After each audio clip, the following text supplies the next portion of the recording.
গাধাকে সৃষ্টি করার পর তাকে বলা হলো সকাল থেকে সন্ধ্যা পর্যন্ত তাকে ক্লান্তিহীন পরিশ্রম করতে হবে। সারা জীবন তাকে পিঠে ভারী বোঝা বইতে হবে, খেতে পাবে শুধু ঘাস, আর তার মাথায় কোনো বুদ্ধি থাকবে না। তার আয়ু হবে 50 বছর। গাধা করজোড়ে সৃষ্টিকর্তাকে বলল, আমি এত বছর বাঁচতে চাই না, আমাকে 20 বছর আয়ু দেওয়া হোক।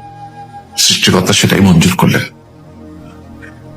কুকুরকে যখন সৃষ্টি করা হলো তখন তাকে বলা হলো যে সে হবে মানুষের সবচেয়ে বড় বন্ধু, কিন্তু সে খাবে মানুষের উচ্ছিষ্ট, এবং তার আয়ু হবে 30 বছর।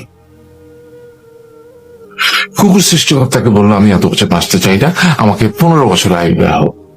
সেটাই মঞ্জুর করা হলো।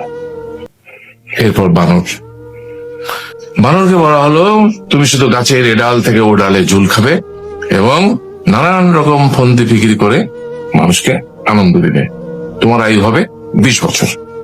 মানুষ বলল, আমি 20 বছর বাঁচতে চাই না, আমাকে 10 বছর দেওয়া হোক।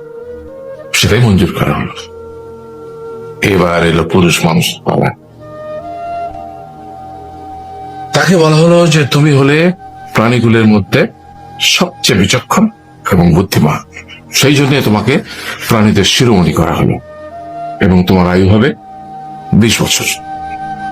তখন পুরুষ মানুষ বলল, করজোড়ে বলল সৃষ্টিকর্তাকে যে 20 বছর আয়ু অত্যন্ত কম, হে প্রভু, আমাকে ওই গাধার সে যে 30 বছর আয়ু চায়নি সেটা আমাকে দেয়া হোক।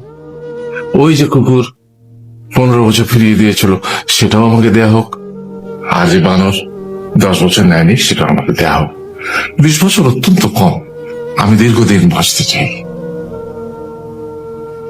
সৃষ্টিকর্তা সেটাও মঞ্জুর করলেন। তারপর কি হলো?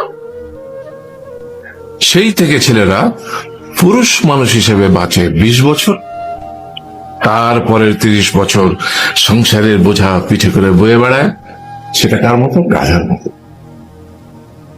তারপরের 15 বছর সে তার ছেলে মেয়েরা যা দেয় সেই রকম ঠিক কুকুরের মতো উচ্ছিষ্ট খেয়ে বাঁচে। আর তারপরে বৃদ্ধ বয়সে ঠিক বানরের মতো, যেমন গাছের এডাল থেকে ওডাল ঝুল খায় বানর, তেমনি এই ছেলের বাড়ি থেকে ওই ছেলের বাড়ি আর নানান রকম ফন্দি বিক্রি করে তার নাতি নাতনিদের আনন্দ দেওয়ার চেষ্টা করে।